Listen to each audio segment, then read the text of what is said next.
Je li vam možda poznato što imaju zajedničko ovi muzičari?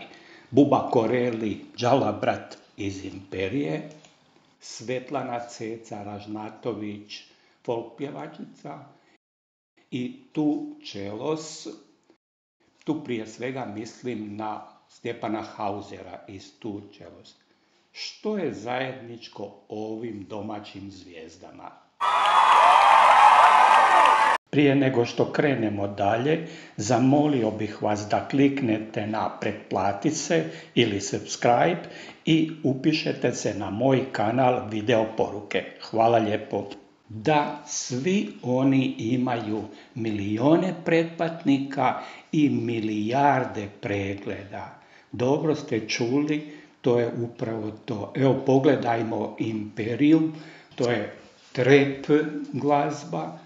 Buba Koreli i Đalabrat imaju 1.770.000 pretplatnika i 3 milijarde i 600 milijuna pregleda. Da, dobro ste čuli, to je fantastično. Svetlana Ceca Ražnatović ima 1.220.000 pretplatnika i 1.760 milijuna pregleda. Odlično. Tu Čelos imaju 6.450.000 pretplatnika i 1.700 milijuna pregleda. Fantastično.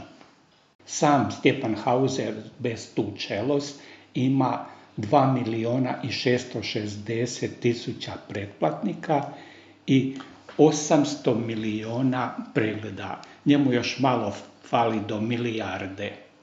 To je zaista odlično.